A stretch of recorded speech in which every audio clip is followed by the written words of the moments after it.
Birdland Tonight is your place for Orioles post-game coverage for fans by fans. All of the hosts on Birdland Tonight are Oriole fans that are either writing blogs or doing podcasts about Orioles.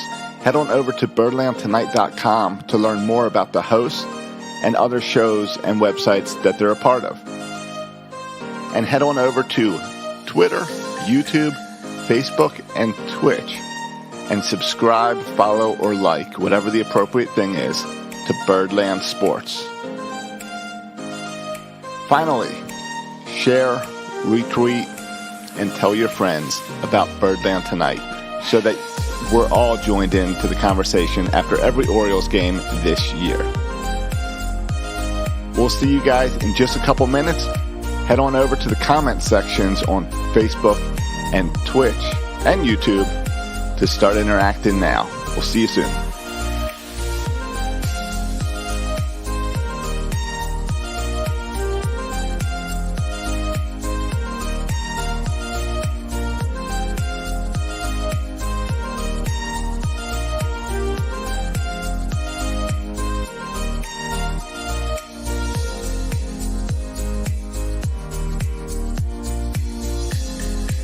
Did you know Birdland Tonight is also a podcast? Head on over to your favorite podcast app and subscribe to Birdland Tonight to get the audio of this show every morning ready for your commute.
Thanks for joining us.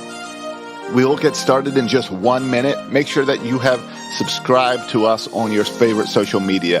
Look up Birdland Sports on Twitter, Twitch, YouTube, and Facebook. Like, follow, retweet, share. See you in a moment.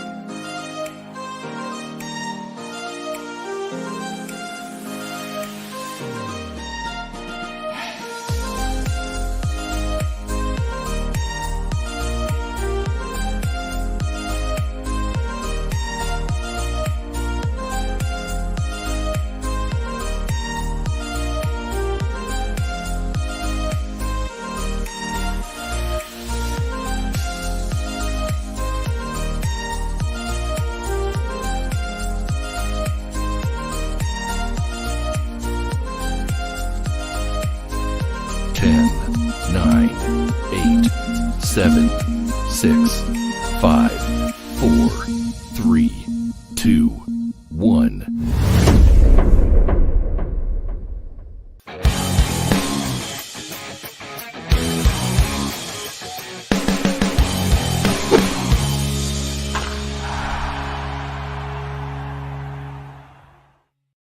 All right, welcome to Birdland Tonight, another afternoon edition. Eventually, this will become a nighttime show.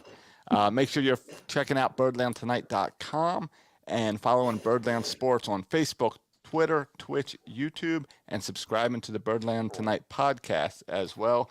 And then this is your time to go click, share, retweet, whatever, to let other people know about the show, which is quickly becoming a lot of fun to do. I mean, we're only 3 games in, and I enjoy this every time. So joining me today is Andrew from Utah Street Report. Hey, Josh. And Jesse from the Warehouse Podcast. How's it going? We've been pretty lucky. We get to talk about a sweep. I No mean, kidding. when all the preseason conversations we had setting up for Birdland tonight, we all said, let's get prepared to talk about a lot of ugly games and a lot of losing. And the Orioles are being pretty special and letting us have some fun in this game. We definitely should talk about overall weekend and what that means. But let's talk about this week, today, this game. And let's start with pitching, because Bruce Zimmerman made his debut, second start, second time facing the Red Sox. He had some good luck last year facing the Red Sox out of the pen. But 6 innings, 4 hits, 3 runs. Andrew, what was your takeaway from Bruce today? I mean, I thought Zimmerman settled in really nicely in this game. I mean, he started out with 2 1-2-3 innings to start the game, ran into a little bit of trouble there in the 3rd inning, but coming off the long layoff after the offense was on the field for so long, you can kind of understand that. But he was really good. He 4 hits, a walk, 5 strikeouts, ends up giving up 3 runs across 6 innings, which for Zimmerman, I think, is all you can expect, and picks up his first major league win in the process. So I thought it was a really good outing from him, and really just a formidable starting performance, and kind of capped the other 2 that led him throughout the weekend. Yeah, and even those 3 runs, I don't know if you throw those pitches in a close game. Jesse, what about you with Bruce in this? Clearly, I mean, him even getting through 6 innings probably wasn't on most people's radar for today.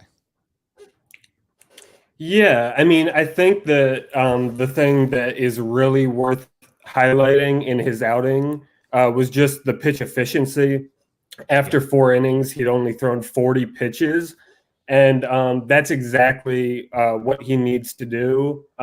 He definitely could have gone back out there for the 7th. That would not have been a problem at all. He had thrown 71 pitches, I think, when he came out, and they were a breeze of 71 pitches, in large part because of the run support.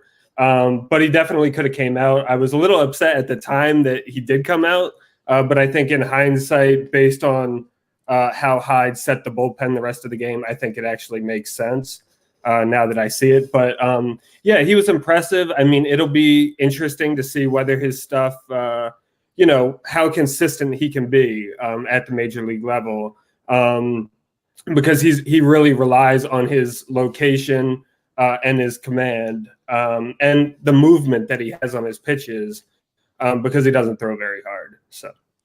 Yeah, I was surprised. There were a lot of people on Twitter in that 6th inning saying, oh, the wheels are coming off the cart for Zimmerman. He's done. And I'm looking at my stats, and I'm like, I only have 4 hits marked down. Yeah, there's no wheels coming off the cart. He's got plenty of room for the wheels to come off the cart, but 4 hits giving up 3 runs over 6 innings, there's nothing got out of hand. And the other thing about that. Sorry, go ahead, Jesse. Go ahead. Sorry. Okay, I was just going to say the other thing about that was that he had just gotten through the heart of the order. So in the 6th inning, he got through Martinez, Bogarts, Gonzalez, and he was past all of that. So he definitely could have came back out for Renfroe and Vasquez and faced the bottom of the order. So yeah, I mean, obviously you're going to run into some trouble when you see Martinez and you see Bogarts. Yeah. And similar to Jesse's point with the pitch efficiency, the 4 hits are one thing. He also only allowed 1 walk. I mean, and that's part of the reason he was able to be so efficient with his pitches, because the 1 walk is the key thing. And we saw that too out of both John Means and Matt Harvey early in the season. If Orioles starting pitchers can go out there and only allow 1 walk in 5 or 6 innings of starting pitching, they're going to be really successful. I mean, I don't know how long that can last, but we saw it through this first series of the season. And that is how you become an efficient starting pitcher. You don't give up free passes. You throw strikes, and you let your defense do the work behind you. And obviously we saw some defense out of the Orioles throughout this series. And today it was a lot of soft contact. He did give up the one long home run to JD Martinez, but JD Martinez is a professional baseball player. He's a really good hitter. So that's gonna happen here and there. But if you can get away with 3 runs across 6 innings and only giving up that one walk and being so efficient with those pitches, that's how you turn in a really good performance. Yeah, and behind him, the guys continued. Cole Sulser came in to handle the 7th and the 8th. He gave up 1 hit, and he got 3 strikeouts. Jesse, how impressive was Sulser, a guy that you're not really expecting 3 strikeouts over 2 innings? Right. Yeah. No, I mean, he definitely pitched well. He pounded the strike zone for the most part. So, yeah, I mean, he looked good. There's some question whether he'll be here, I feel like, tomorrow with Armstrong coming back. And I was wondering if my co-host was suggesting that with Armstrong coming back, that Sulser might be the one that gets sent down. But as far as today, no, he was very effective, and the fact that he pitched 2 solid innings and can give the Orioles some length sometimes, that can definitely be useful moving forward. Yeah, and how you fit Sharon Armstrong into this bullpen is a big question mark right now, because no one has not done their job. Everyone has overperformed. So it's hard to take anyone off when they're doing so well. Andrew, after Cole tonight, we got to see Tyler Wells come in and make his debut in the perfect situation for a Rule 5 guy, with a huge lead and nothing to worry about. And he did pretty well. Yeah, he did. And, it's interesting. I was trying to take some notes during the game and realize, wait a second, who has not pitched throughout this weekend? And by the time before Wells came in onto the mound, I had 4 names, and it's Wade LeBlanc, it's Paul Fry, it was Wells, and it was the other Rule 5 guy, Max Scroller. So Wells makes his debut. You're down to 3 guys now, and you're right, talking about that bullpen and how it's going to shuffle here going into New York. It will be interesting to see, because you come out of this weekend fairly unscathed. I mean, they did use Cesar Valdez 2 games in a row, but you'd think having him off today, he's well rested. This bullpen is, had performed fairly well over the weekend, and obviously helped them with 3 wins. So it'll be interesting to see how that whole thing shuffles. And obviously, with Wells and Scroller, those guys aren't even options to send down, because they're both Rule 5 picks. So we'll have to see how the shuffle plays itself out. Yeah, I mean, this bullpen gave up no runs this weekend. Actually, did they on the first? No, it was a shutout the first game. Yep. So no runs.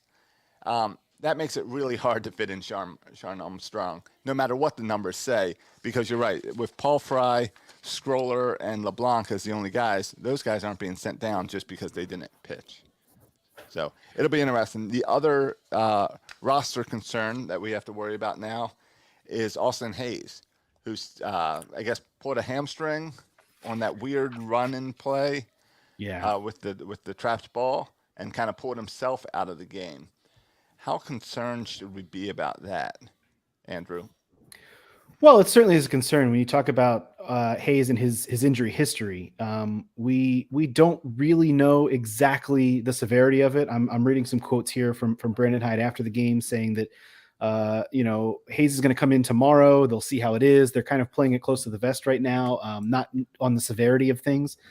We do know that Ryan McKenna is on the taxi squad, so he's available to make a roster swap if available, and all signs kind of point to that being the roster move to make if they need to make one, and place Austin Hayes on the injured list. But we'll just have to see. Maybe he just didn't feel quite right. Maybe it's not a straight hamstring pull or anything.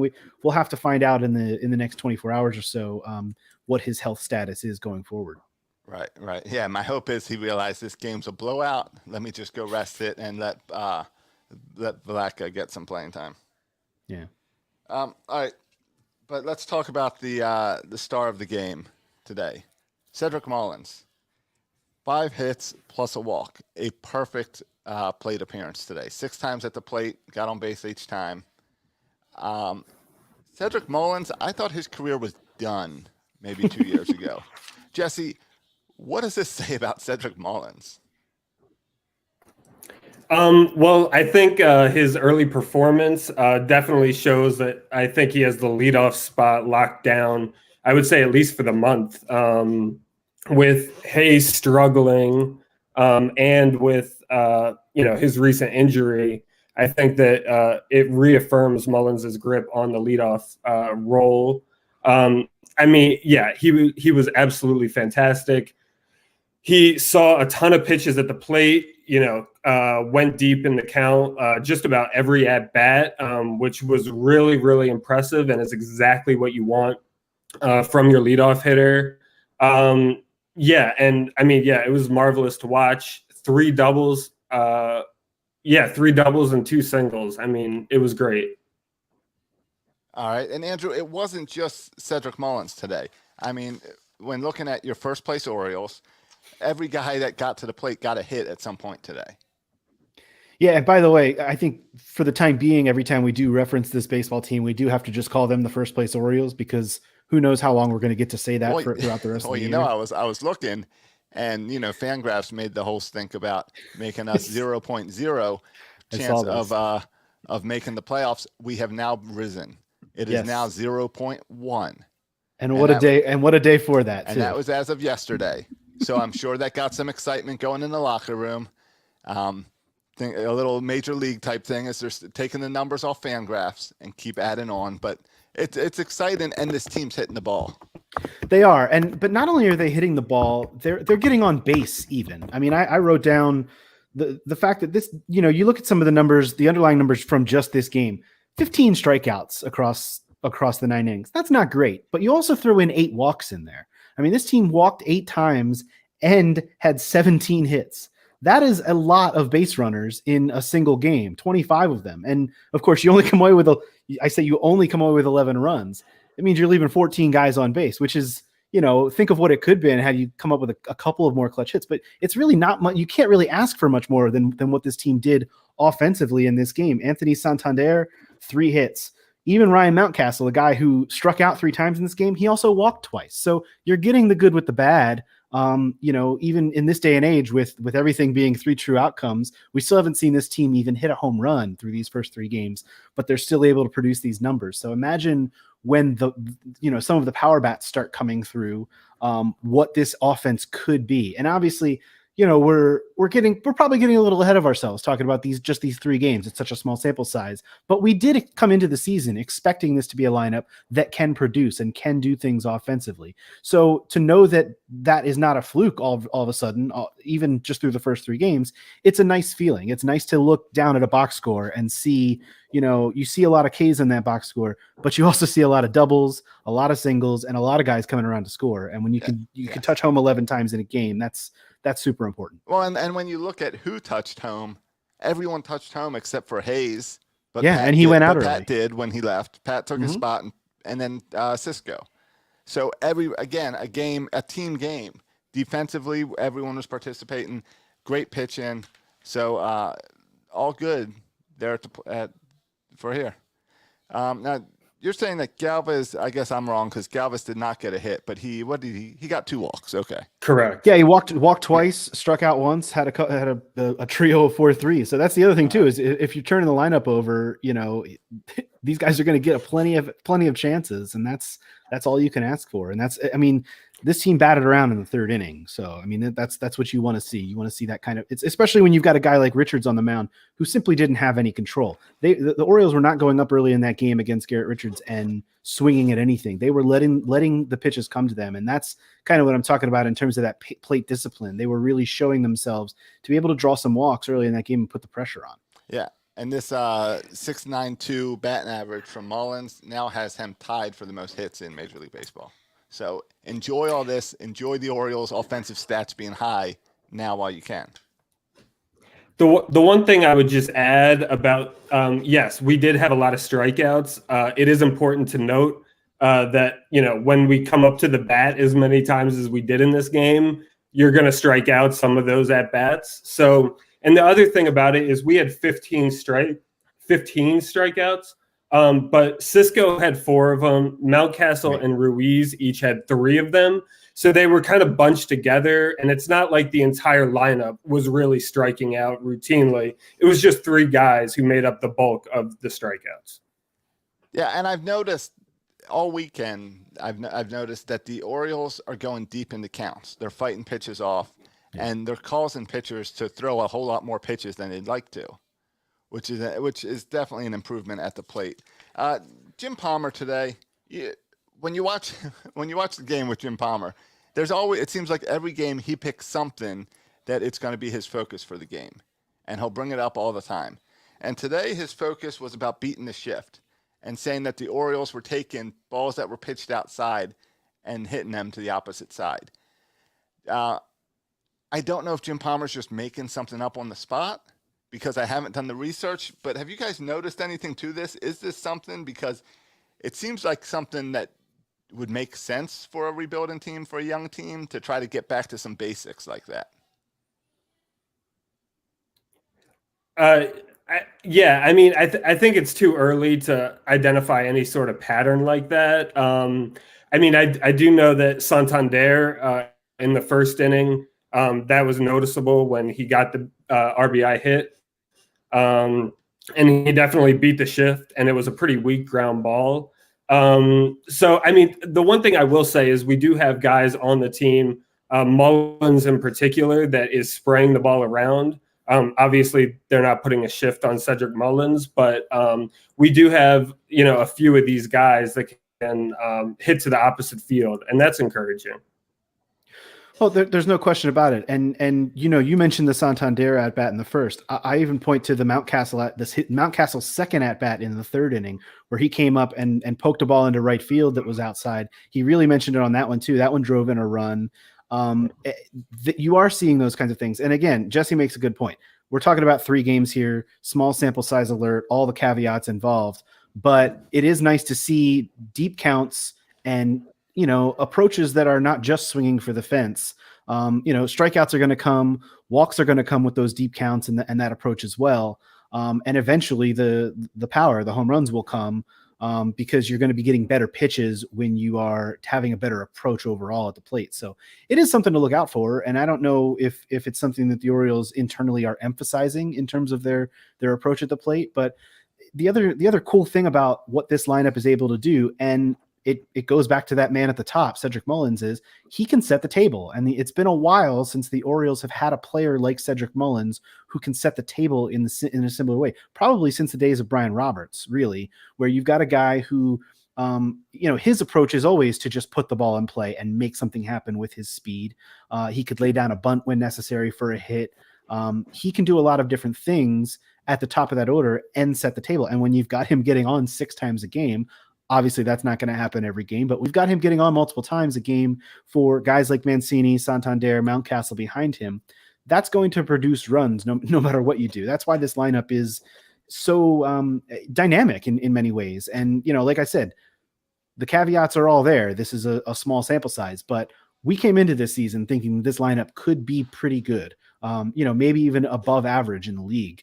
And so far they're showing it. Yeah, the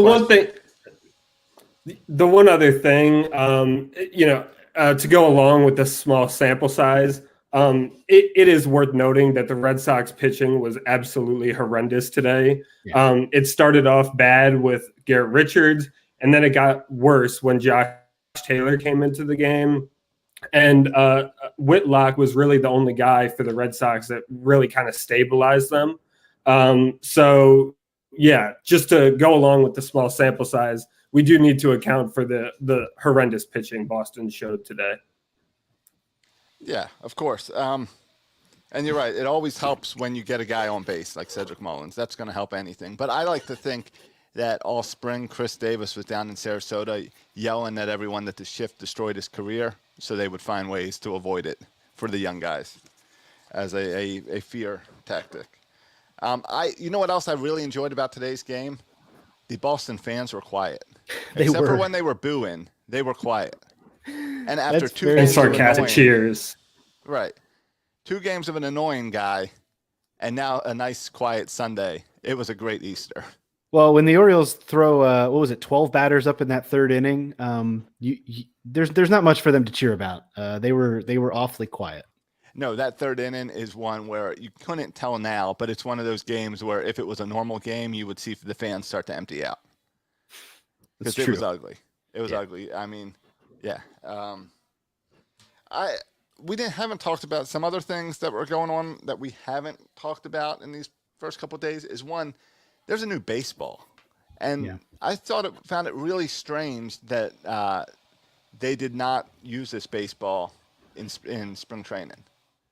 Did you hear that stat that the new softer baseball that's supposed to be like shorten home runs by 5 feet or something? Pitchers weren't even using them until opening day. I don't understand that, but I don't know if that's a good thing for the Orioles or if it just doesn't really have that much effect. I heard a conversation on the broadcast the other day, and Palmer was saying how in spring training they use the remaining baseballs from the previous season. So I heard them talking about that. I mean, I have no idea how it's going to influence the Orioles. Maybe it'll help the pitching staff out. But there's been speculation for a long time that something has been up with the baseballs in the previous years that has led to a giant increase in home runs. So, yeah. Well, I'm unsure whether it was the baseball that was deadened or whether it was the camera angles that we got out of Fenway Park this weekend that were confusing me, because it looked like every ball that was going over the green monster was either hitting midway up it or being caught on the warning track. So right. I'm sure over the long course of the season we will see an impact from a deadened baseball somewhat, but early going, I wouldn't worry too much about. I mean, we only saw one home run in this series from either team, which was, and that was a bomb today by JD Martinez. But I'm sure the home runs will be on their way, especially as the weather warms up. You got to consider that the cold weather up there in Boston this weekend had something to do with it as well. Of course. And then you know what? I have a feeling that they are going to show up this week as we head to New York for 3 games. So that would be a good guess. Yeah. So they travel to New York, I guess, tonight. Tomorrow they take on the Yankees at 6:35 game, and it's George Lopez versus Jordan Montgomery. Yep. Yankees are faring. What do they have? 2 wins? 1 and 2. They lost 2 out of 3 to the Blue Jays this weekend. All right. So they're struggling. They, I'm sure, wrote the Orioles down as a team that they're just going to sweep nonstop, but I think the Red Sox expected to do better against the Orioles too. What are you guys looking for now that we have to face the Yankees, who, according to Fangraphs, they'd already made it to the playoffs? I mean, what I would say is Montgomery is going to be tough, at least historically. I mean, it's going to be his first start, so he might be rusty or he might be off. We'll see, but it'll be interesting to see how, we're playing the Yankees and we're having the back end of our rotation start us off in New York. So it'll be interesting to see if we can continue the good pitching with Lopez and with Kramer coming up. Yeah, I'm just interested to see Lopez and Kramer and how kind of this rotation is going to shape itself as a whole, and whether or not those guys are going to be in this thing for the long haul, or if we're going to eventually see someone like Wade LeBlanc end up taking a starting role from one of those guys. We obviously saw really, really quality starting pitching this weekend from the Orioles in Boston. So interested to see if the other 2 guys that have yet to pitch in this rotation can kind of hold up their end of the bargain and keep this thing going. And then, on the offensive side of things, I think the Austin Hayes thing is obviously something to look for, because, if there was one position that the Orioles were kind of coming into the season with a strength, it's probably their outfield. They probably had, 4, maybe 5 guys on any given day you could throw in the outfield and feel okay about it in the lineup. If they are down Austin Hayes for a little while, who steps up? Who fills that role? Is it Pat Valaika? Is it Ryan McKenna? Is he gonna be the one to be called up? Could it be someone else? I think that's certainly something to look for, because this offensive, this lineup from an offensive standpoint is rolling, obviously, scoring 11 runs on the day and 18 across the 3 games in the weekend. So you'd like to hopefully keep that going in a small ballpark like New York against what will be some pretty tough pitching. Yeah, I and I'm think it's interested. possible. I was Well, just going to say, I think it's possible. Go ahead. Jesse. Go ahead. I was just going to say that I think it's possible that Mountcastle moves to the outfield from the DH role, moves into left and takes over for Hayes for a while. The other possibility, of course, is they could put Mancini out there and Mountcastle at first, but I hope they don't do that. So they do have options, which is a good thing.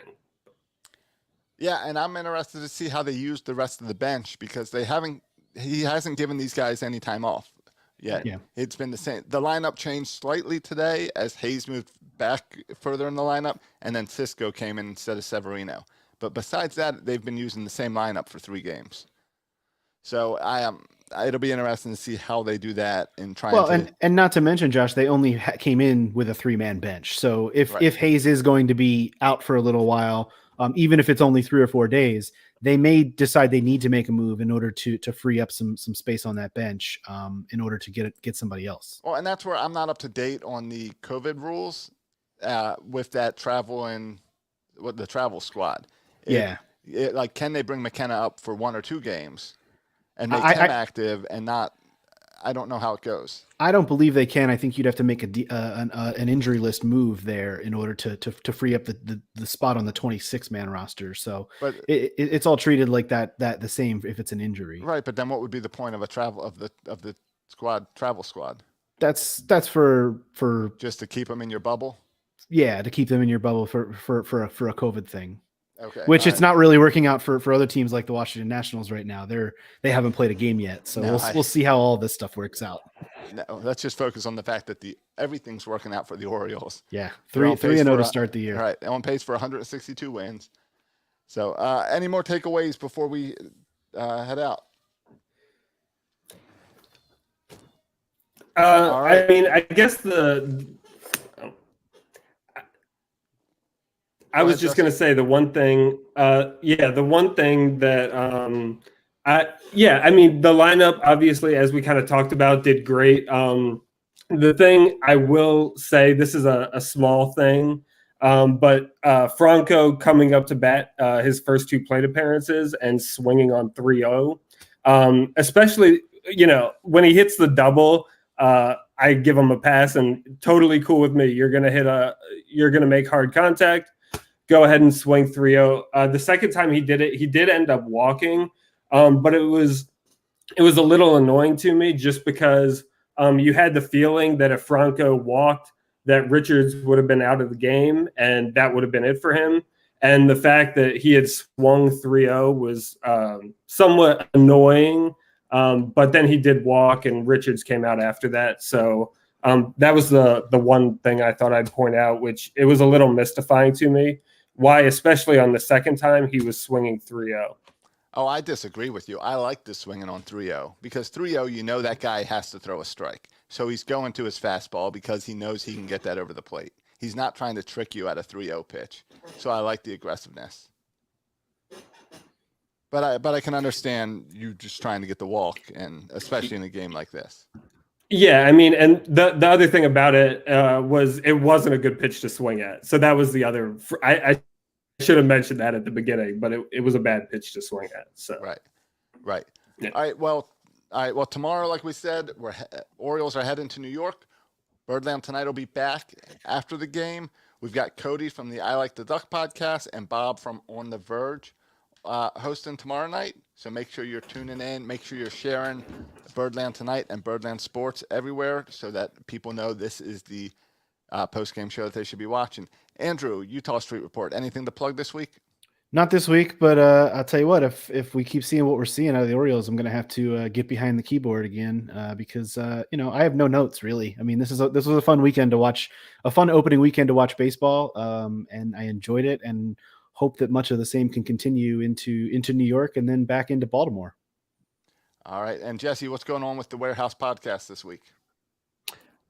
We should be recording on Tuesday and releasing the episode sometime Wednesday, most likely. So we are doing it weekly. So, now that the season's come around, we're excited for it. All right, check that out as well. And Section 336 is recording Monday like normal, Monday nights. So make sure you're back here tomorrow to check out Birdland Tonight. Go to all those Birdland Sports on all your social media and birdlandtonight.com to check everything out. We'll talk to you guys tomorrow.